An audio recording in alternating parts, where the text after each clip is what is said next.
स्वागत है दोस्तों, एक बार फिर से आपके अपने YouTube चैनल एकाक्ष ट्यूटोरियल्स पर। मेरा नाम गौरव पाराशरी। फ्रेंड्स, जैसा कि आप देख रहे हैं, आज हम बात करेंगे RO-ARO 2016 का जो री एग्ज़ाम होने वाला है 13 सितंबर 2020 को, उसके बारे में, उसकी स्ट्रेटजी। अब बाकी जो बचे हुए लगभग हमारे पास 24-25 दिन बचे हुए हैं, उसमें हम किस तरह तैयारी करें ताकि इसमें हम प्री एग्ज़ाम को पास कर सकें, तो उसके बारे में हम बात करेंगे। उससे पहले आपको बता दूं कि मैंने अपने चैनल पे जो BEO का एग्ज़ाम हुआ था 16 अगस्त 2020 को, उसकी आंसर की अपलोड कर दी थी। उसकी ऑफिशियल आंसर की भी आ चुकी है, तो आप UPPSC की ऑफिशियल वेबसाइट पर जाकर उसको देख सकते हैं। चलिए, तो इससे पहले आज का वीडियो शुरू करें, उससे पहले आपसे रिक्वेस्ट है कि यदि आपको वीडियो पसंद आए तो प्लीज़ लाइक और सब्सक्राइब शेयर ज़रूर कीजिएगा और बेल आइकन को प्रेस करना ना भूलें। चलिए शुरू करते हैं।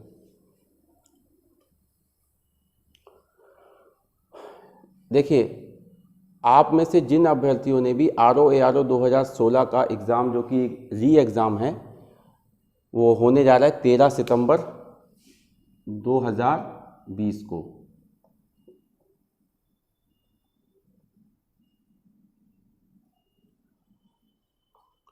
तो जिन्होंने भी ये फॉर्म भरा हो, आज में 20-25 दिन अब इस एग्ज़ाम में जो बचे हैं वो रह गए, लगभग 23 से 24 दिन बाकी हैं एग्ज़ाम में। तो इन 23-24 दिनों में हम क्या पढ़ें, और पिछले एग्ज़ाम में 2017 में जो पेपर हुआ था उसमें एग्ज़ाम का सिलेबस आप सभी को पता है, हम सभी तैयारी कर रहे हैं काफ़ी समय से इस एग्ज़ाम की। तो किस सब्जेक्ट से 2017 में कितने प्रश्न पूछे गए थे, ये हम इसमें देख लेंगे, ताकि बाकी बचे हुए दिनों में हम उसी के अनुसार तैयारी कर सकें। वैसे तो पेपर अनप्रेडिक्टेबल होता है, कभी किसी सेक्शन से ज़्यादा क्वेश्चन पूछ लेते हैं, कभी किसी सेक्शन से कम क्वेश्चन पूछ लिए जाते हैं, लेकिन फिर भी हम अपनी एक स्ट्रेटजी बना सकते हैं। ठीक है फ्रेंड्स, और फिर आगे UPPCS 2020 प्री का एग्ज़ाम भी अक्टूबर में प्रस्तावित है। उसमें भी लगभग यही सिलेबस होता है, कुछ चेंजेस होते हैं और कुछ सिलेबस यही होता है। तो हम GS के पेपर की बात करेंगे। पहले सामान्य अध्ययन। देखिए, सामान्य अध्ययन में हिस्ट्री 2 भागों में विभाजित है, भारतीय राष्ट्रीय आंदोलन और भारत का इतिहास। ठीक है, ज्योग्राफी और एनवायरनमेंट को मैंने एक साथ रख दिया है। उसके बाद तीसरा पॉलिटी, चौथा साइंस, जनरल साइंस, पांचवा सेंसस 2011, उत्तर प्रदेश के सेंसस के आंकड़े भी इसमें हमें देखने होंगे। फिर UPG के, या UP स्पेशल भी कह सकते हैं इसको आप। फिर करंट अफेयर्स, भारत और विश्व दोनों के। 8वां जनरल इंटेलिजेंस, इसमें सामान्य बौद्धिक क्षमता, रीजनिंग, कुछ छोटे सरल प्रश्न मैथ के भी पूछ लिए जाते हैं कभी कभी। अभी मैं पिछले वर्ष का बताऊंगा किस सेक्शन से कितने प्रश्न पूछे गए हैं। और मिसलेनियस, मैंने यहाँ पर मिसलेनियस लिख दिया है 9 नंबर पे। मिसलेनियस में स्टैटिक GK जो होता है, इकोनॉमी से संबंधित, 2017 में इकोनॉमी से कम 5 से 7 प्रश्न पूछे गए थे लगभग। तो फ्रेंड्स, इसमें 2 पेपर होंगे। प्री एग्ज़ाम है ये आपका 2016 RO-ARO का। इसमें जनरल स्टडीज़ और जनरल हिंदी, सामान्य हिंदी और सामान्य अध्ययन 2 पेपर होंगे। पहले सामान्य अध्ययन का होगा, फिर सामान्य हिंदी का होगा। 2 पालियों में पेपर होता है ये। 140 क्वेश्चन आएंगे जनरल स्टडीज़ में, और जनरल हिंदी में 60 क्वेश्चन आएंगे। मार्क्स आपके जनरल स्टडीज़ के टोटल मार्क्स होंगे 140, जनरल हिंदी में मार्क्स होंगे 60। तो टोटल मार्क्स जो होगा आपका प्री एग्ज़ाम वो 200 नंबर का होगा। कितने नंबर का? 200। नेगेटिव मार्किंग जब ये एडवर्टाइजमेंट आया था तब इसमें नहीं थी, और अभी कोई सूचना भी ऐसी नहीं मिली है ऑफिशियली कि नेगेटिव मार्किंग अप्लाई होगी। तो हम ये मान के चल सकते हैं कि नेगेटिव मार्किंग इसमें शायद ना हो। जब आप एग्ज़ाम दें तो पेपर को आप ध्यान से, उसमें इंस्ट्रक्शन जो दिए होते हैं उसको आप पढ़ लीजिएगा कि उसमें नेगेटिव मार्किंग है या नहीं।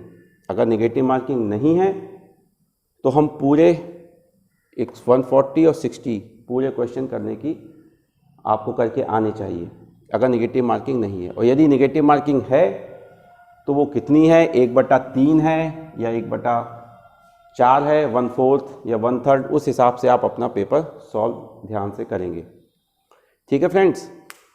तो देखिए 2017 के एग्ज़ाम में हिस्ट्री से लगभग 23 क्वेश्चन आए थे, लगभग 22-23 क्वेश्चन हिस्ट्री से थे। भारतीय राष्ट्रीय आंदोलन और भारत का इतिहास, ये 2 भाग में था। ठीक है, Indian national movement, Indian national movement. फिर ज्योग्राफी और एनवायरनमेंट से लगभग, अगर एनवायरनमेंट के क्वेश्चन इसमें जोड़ लें ज्योग्राफी में, जो ज्योग्राफी होती है उसमें इंडियन ज्योग्राफी और वर्ल्ड ज्योग्राफी दोनों होते हैं। कुछ क्वेश्चन वर्ल्ड ज्योग्राफी से होते हैं, इंडियन ज्योग्राफी से ज़्यादा होते हैं कुछ क्वेश्चन। और एनवायरनमेंट के यदि पर्यावरण से संबंधित इनको हम प्रश्नों को जोड़ दें तो ये भी करीब 23-24 प्रश्न बन जाते हैं। इसमें कुछ करंट अफेयर्स के क्वेश्चन जो होते हैं एनवायरनमेंट के, वो भी पूछ लिए जाते हैं। जैसे कोई अगर बैठक कहीं आयोजित हुई है, ठीक है, इससे संबंधित, तो उसका पूछ लेंगे, तो वो आप करंट अफेयर्स में ले लीजिए या में लिया जाएगा उस क्वेश्चन को वैसे। ठीक है, तो एनवायरनमेंट ज्योग्राफी के मिलाकर लगभग इतने क्वेश्चन 24 पूछे गए। पॉलिटी से ज़्यादा क्वेश्चन नहीं पूछे गए थे, लगभग 6 से 7 प्रश्न पूछे गए थे 2017 में। जनरल साइंस, सामान्य विज्ञान, इससे क्वेश्चन अच्छी तरह पूछे गए थे, लगभग 16 प्रश्न थे, 16 से 17 प्रश्न यहाँ से पूछे गए थे। सेंसस से 2017 में अधिक प्रश्न पूछे गए थे। अब यह आवश्यक नहीं है कि इस बार भी उतने ही प्रश्न पूछें या ना पूछें, लेकिन अच्छे प्रश्न पूछे गए थे। सेंसस से लगभग 11 क्वेश्चन पूछे गए थे। कितने क्वेश्चन पूछे गए थे सेंसस से? 11। तो आप समझ लीजिए सेंसस के आंकड़े आपको अच्छी तरह रटे हुए होने चाहिए। कुछ भी एग्जाम में आ सकता है, सेंसस इस बार भी पूछ सकते हैं, हो सकता है 5-7 क्वेश्चन पूछें, हो सकता है 2 ही पूछें, लेकिन हमें अपनी तैयारी पूरी रखनी होगी।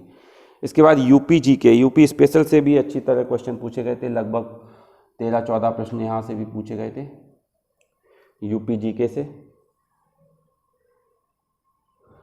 फिर करंट अफेयर्स हमारा मेन सेक्शन रहता है, करंट अफेयर्स से लगभग 22 क्वेश्चन। करंट अफेयर्स और हिस्ट्री, इनसे लगभग बराबर क्वेश्चन ही पूछे जाते हैं। 22 से 23 प्रश्न लगभग करंट अफेयर्स से थे। करंट अफेयर्स में कई सेक्शन से क्वेश्चन पूछ लिए जाते हैं। जो भी करंट अफेयर्स में क्वेश्चन बनते हैं भारत या विश्व से संबंधित, वो सभी। जनरल इंटेलिजेंस में 2017 में जो प्रश्न पूछे गए थे वो थे 15 क्वेश्चन, लगभग 15। ठीक है, जनरल इंटेलिजेंस, इसमें आप समझ लीजिए रीजनिंग आती है एक तरह से। ठीक है,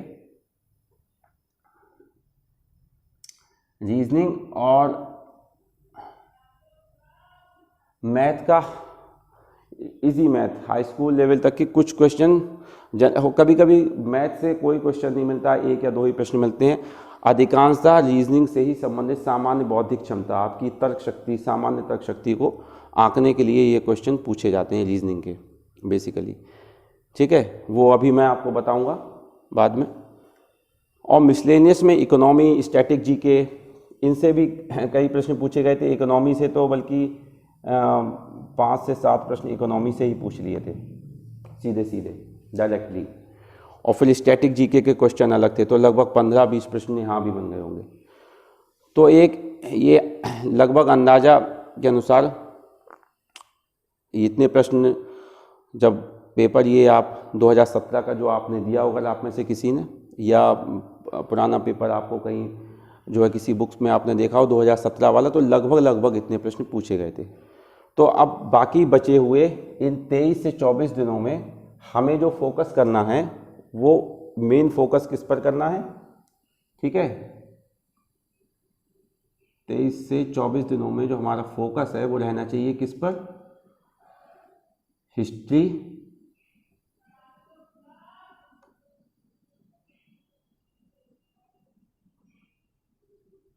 करंट अफेयर्स,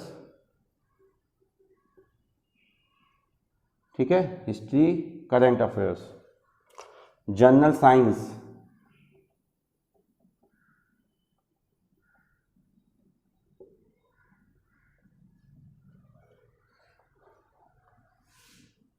और आर ओ में ज्योग्राफी भी पूछ ली जाती है, ठीक ठाक क्वेश्चन इससे पूछ लिए जाते हैं।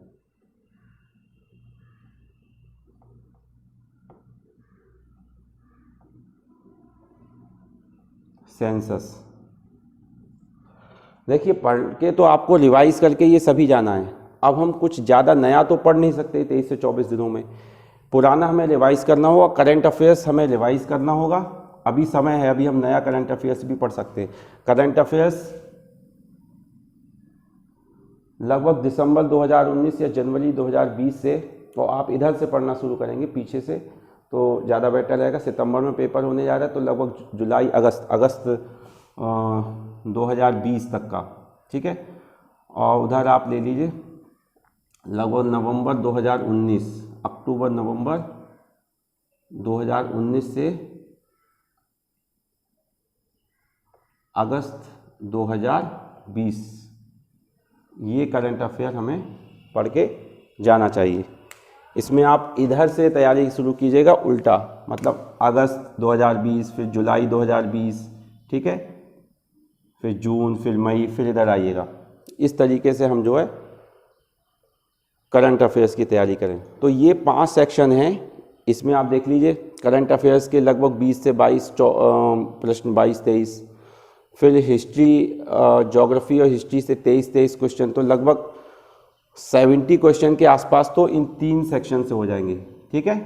70 क्वेश्चन ये हिस्ट्री, करंट अफेयर, ज्योग्राफी, और जनरल साइंस के हम मिला दें तो 85 के आसपास क्वेश्चन बन जाएंगे लगभग, और सेंसस के 10, तो लगभग 80-90 के आसपास क्वेश्चन 140 में से यहाँ मिल जाएंगे। फिर बाकी जो आपका बचा पॉलिटी, अब ऐसा भी हो सकता है कि पॉलिटी से सवाल ज़्यादा पूछ लें, तो इसीलिए पॉलिटी तो आपको मुख्य रूप से अनुच्छेद, अनुसूचियाँ, मौलिक कर्तव्य, मूल अधिकार, मौलिक अधिकार और नीति निर्देशक तत्व, डायरेक्टिव प्रिंसिपल्स, इसमें संविधान के भाग, ठीक है, संसद के बारे में, पंचायती राज व्यवस्था के बारे में, मुख्य संविधान संशोधन जो हुए हैं उनको, ये आपको इसमें रटे हुए होना चाहिए पॉलिटी में। जनरली सामान्यतः यही बेसिक अनुच्छेद, अनुसूचियाँ, संविधान के भाग, संविधान संशोधन, यही पूछ लिया जाता है पॉलिटी में। और जो करंट अफेयर्स है वो करंट अफेयर्स तो आपको पढ़ना ही पढ़ना है। तो यही 5 सेक्शन लगभग हैं, पॉलिटी आप इसमें ऐड कर दे तो इसी से आपका लगभग 70 से 80% पेपर में क्वेश्चन मिल जाते हैं। तो हमें 20 से 25 दिनों में आपको इन्हीं चीज़ों को रटना होगा, आप जिस किसी भी बुक से पढ़ रहे हो, ठीक है, जिस किसी भी बुक से पढ़ रहे हो, प्रैक्टिस कर रहे हो, याद कर रहे हो, आप इन 5 सेक्शन पे, और प्लस यहाँ से पॉलिटी और रीजनिंग, इन दोनों पर भी आप ध्यान रखिएगा। रीजनिंग में मैं अभी आपको बताऊंगा अपने वीडियो में कि किस तरह के प्रश्न रीजनिंग में पूछे जा सकते हैं, ठीक है, ताकि आप उसमें रीजनिंग, क्योंकि रीजनिंग में ऐसा होता है कि यदि आपकी प्रैक्टिस है तो वो क्वेश्चन आपका सही हो जाएगा और आपको नंबर मिल जाएंगे। अगर 15 में से 10 से 12 प्रश्न भी, मान लीजिए 15 प्रश्न आते हैं जनरल इंटेलिजेंस से या बौद्धिक क्षमता, रीजनिंग, जो भी आप उसको नाम दें, तो उसमें से यदि आप 10 से 12 भी बिल्कुल सही कर देते हैं तो ये आपके नंबर पक्के होते हैं। हमें पता है कि किन किन जनरल इंटेलिजेंस या और रीजनिंग में किस लेवल के प्रश्न आते हैं, मतलब हमें उनके मुख्य टॉपिक पता है चैप्टर्स की, इन विषयों पर आधारित, इन टॉपिक्स पर आधारित जो है रीजनिंग में प्रश्न पूछे जा सकते हैं। तो हम उनकी प्रैक्टिस कर लें, 2-3 दिन में आप अच्छी तरह प्रैक्टिस, 3 से 4 दिन में, कोई बहुत ज़्यादा सिलेबस इसमें नहीं आता है, ठीक है। आर ओ एग्ज़ाम में मुख्यतः तो जीएस में यही सेक्शन है जो सबसे ज़्यादा प्रश्न होते हैं, हिस्ट्री, ज्योग्राफी, पॉलिटी, साइंस और करंट अफेयर्स और सेंसस, ठीक है। तो जनरल इंटेलिजेंस का अब मैं आपको बताऊंगा, ठीक है, अगले नेक्स्ट वीडियो में कि जनरल इंटेलिजेंस में किन किन सब्जेक्ट पर जो है, किन किन टॉपिक्स पर जो है क्वेश्चन आते हैं, पिछले वर्ष 2017 में आए थे, ठीक है। उनकी मैं आपको कुछ प्रैक्टिस भी 2017 के पेपर की कराऊंगा। तो फ्रेंड्स, ये इस तरह से आप तैयारी कीजिए 20-25 दिनों के लिए। 2016 के जो RO का री एग्ज़ाम होने जा रहा है, आपको बेस्ट विशेज़ है मेरी तरफ से, शुभकामनाएं हैं। तो मिलते हैं हम अगले वीडियो में। यदि आपको ये वीडियो पसंद आया हो तो प्लीज़ लाइक सब्सक्राइब ज़रूर कीजिएगा और बेल आइकन को प्रेस करना ना भूलें। तो मिलते हैं अगले वीडियो में। धन्यवाद।